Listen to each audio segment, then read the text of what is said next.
వనపర్తి జిల్లా కిల్లా గన్పూర్ మండల కేంద్రంలోని ఎస్సీ హాస్టల్ను బీజేపీ యువమోర్చా రాష్ట్ర ఉపాధ్యక్షులు సిరిసల సాయినాథ్ పరిశీలించారు. శిథిలవ్యవస్థకు చేరిన భవనం విద్యార్థుల భద్రతపై ఆందోళన వ్యక్తం చేశారు. హాస్టల్లో కనీస వసతులు కల్పించడంలో ప్రభుత్వం విఫలమైందని ఆరోపిస్తూ వెంటనే మరమ్మతులు చేపట్టి విద్యార్థుల భద్రతకు చర్యలు తీసుకోవాలని డిమాండ్ చేశారు. సమస్య పరిష్కారం కాకపోతే ఆందోళనలు చేపడతామని హెచ్చరించారు.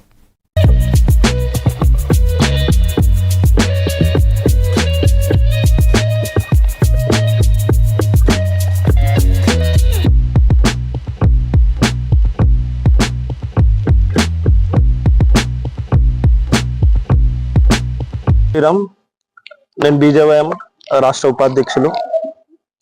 ఈరోజు కిల్లా గన్పూర్ మండలంలోని ఎస్సీ హాస్టల్ని సందర్శించడం జరిగింది. ఇక్కడ ఉన్న పరిస్థితులు, పిల్లలకి ఎలాంటి విద్య అందిస్తున్నారు, ఎలాంటి ఆహారం పెడుతున్నారు అన్న కోణంలో మేము దీన్ని ఈరోజు ఈ పర్యటనలో భాగంగా ఎస్సీ హాస్టల్కి రావడం జరిగింది. ఇక్కడ వచ్చేసి చాలా అంటే ఘోరమైన పరిస్థితుల్లో పిల్లలు బిక్కుబిక్కుమంటూ బతుకుతున్నారు.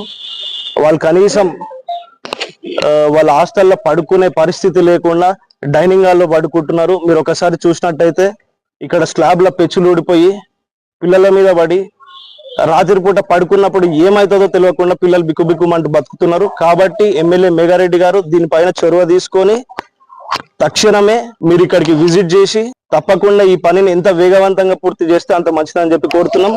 బైఠాయిస్తాము, మీ ఎమ్మెల్యే క్యాంప్ ఆఫీస్ ముట్టడిస్తాం. ఖబర్దార్ ఎమ్మెల్యే గారికి ఎన్నిసార్లు కానీ, ఇప్పుడు ఆఫీసర్లకు కానీ అధికారులకు కానీ ఎన్నిసార్లు కలెక్టర్ కి కానీ వినతి పత్రాలు ఇచ్చినా ఇది నామమాత్రంగానే ఉంది. దీనిపైన ఎటువంటి చర్య కూడా తీసుకోవడం లేదు. కాబట్టి తక్షణమే గోడలు కూలగొట్టి